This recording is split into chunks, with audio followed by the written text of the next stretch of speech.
My name is Nonima Tikela. Welcome to my YouTube channel. So today I want us to talk about something that Ntanzi did in the courtroom on Thursday. Oh my God. Did Ntanzi not come for Gininda? I'm sure Gininda on Thursday, Friday, Saturday, he's been livid, but he just didn't know how to deal with Ntanzi. Because at this point, Ntanzi exposed him once again. And Ntanzi has played Gininda like a ball. Has played Gininda like a ball. And he was like, I'm gonna have you for supper because we are trying. We are trying ngifake kule mesi le. Untanzi is fighting, guys, by all means necessary. He is not going to be a quiet man. He is fighting by all means necessary in that courtroom of Judge Rata. Akasabi lutho. Yabona Gininda, when they said Untanzi was scared of the accused, Untanzi is not scared of him. Untanzi, he is scared of the co-accused. Untanzi is like, yekele because unamanga njengayo. Into manje ngikubonise yona ukuthi angikusabi kwawena nje buthi mina ngiyabusaba ba-accuse unamanga uqamba manga mara wena angikusabi wena Gininda angisabi lo baloyi wakho nalo sibanda wakho angimsabi nalowo judge wenu. Guys, the courtroom has iphenduke something else right now. The courtroom iphenduke okunye nje esingasakwazi because tell me why is Bongani Ntanzi like aningitsheli lokho nina ningazonyala. He's like aningitsheli lokho le. So I want us to talk about something that Bongani said in court, and the courtroom went silent, dead silent. And when Baloyi responded, he was like, I don't know what you mean by that. Let's move on. Well, my God, my goodness. Oh Lord, have mercy. Oh, Trinity. So there are moments in a trial where everything stops. No objections, no interruptions, no movement, because something has just been said. Something has just been said that nobody in that courtroom can ignore. And on that day, which was Thursday, Bongani Ntanzi didn't just defend himself. He did something far more dangerous. He turned on the system itself. He was like, I'm coming for you. I am not scared of you. Now, up until that moment, the state led by George Baloyi has been building pressure, confession, statements, narrative, and behind all of it, one name keeps coming up, Brigadier Bongani Gininda, the investigating officer. I.O. ke sana. I.O. yabo yomqino. I.O. yabo yomqino bayithembile. I.O. yokuthembeka yakaBaloyi. Yes, that one. That's the name. The man that relies on to hold this case together. But then Ntanzi flipped the script. Kesan, what? Nitikten.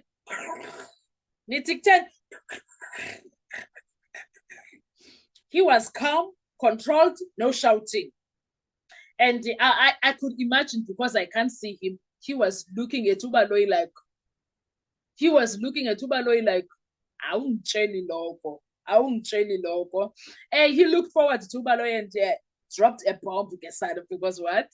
Excuse me. Uthi Ntanzi, it is surprising that the court takes Gininda so high. Iphoyisa ikhulu, mighty Jimmy wephoyisa. I'm sorry, Mighty Jimmy, my friend. He's Mighty Jimmy wephoyisa.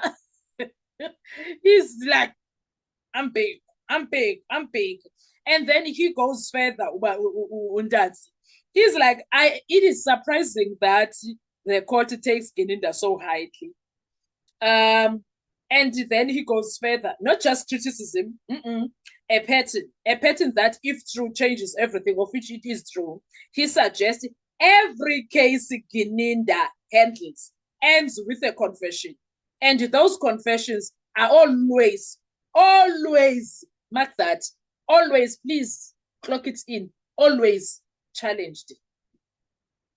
Boom, it dropped, it bomb Ntanzi. Not just challenge, but challenge on the same grounds: forced beatings, torture, psychological pressure. Now, pause right here first, okay? Because this is where the courtroom shifted. Because, excuse me, what did you just say, Bongani Ntanzi? Bongani Ntanzi, come in front. What did you just say, sir? And this is no longer about did Ntanzi confess. Now it becomes, can any confession from this officer be trusted? That is a complete different trial. And you can feel it because when you attack the investigator, oh my God, when you come for the investigator, you are attacking the investigation, the evidence pipeline, the credibility of a state itself.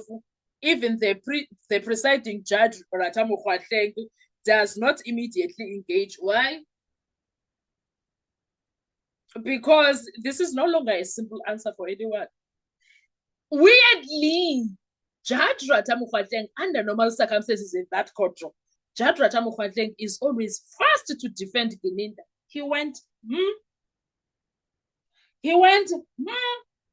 at that stage. We did not hear him say anything, Gesana. We did not hear him say anything. Strunas Mtaka God, we did not hear anything from him. And let's be clear, this is where most people misunderstand what just happened in that courtroom. What Ntanzi raised is not evidence yet, ne? It is what lawyers call credibility attack. He is planting a seed. He is taking lessons from Baloyi, who is always planting the seed in the judge's mind. And now Ntanzi is using the same method. Do you see the danger of keeping a witness so long we stand we witness box? This is how it becomes dangerous. Because now Ntanzi is learning Baloyi's TED. Baloyi was busy attacking Ntanzi's credibility. Now Ntanzi is dealing with Baloyi, taking a page from his book and like, let me use your page. Oh, this is how you do things. Let me do as you do. Do you see the danger? The danger in that situation. Now Ntanzi is busy planting a seed about Gininda, who he is. This is not an isolated issue. This is a pattern. But in South African law, that claim must be proven. Because for a confession to stand, it must be voluntarily, it must be freely given, it must be without coercion. So unless the defense bring records, past case findings, cross-examination of Gininda, this remains a powerful allegation, but not yet a legal fact. Now, it's not like they won't find those accusations because pressure, that's what happened. Gininda was involved and confessions were thrown out. Just to name one. Just to name one, Kesa. Just to name one.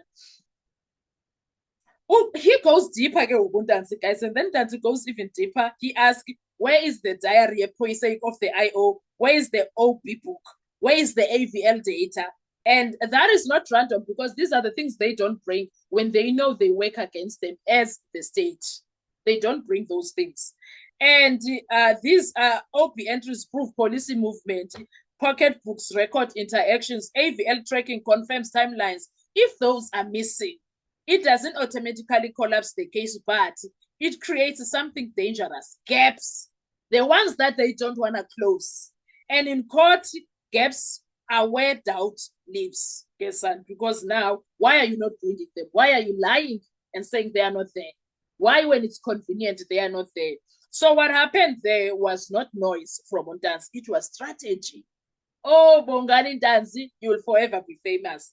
It was a calculated move to shift the trial from what did Ntanzi do to can the state be trusted at all? And that, my friend, is how trials change direction, not with shouting, not with drama, but with one statement that forces everyone in the room to think, what if this is bigger than what we thought? So Ntanzi shifted the goalposts and put the attention back to state, back to Gininda, and left the judge not saying anything. And this is the same judge that is always defending Gininda.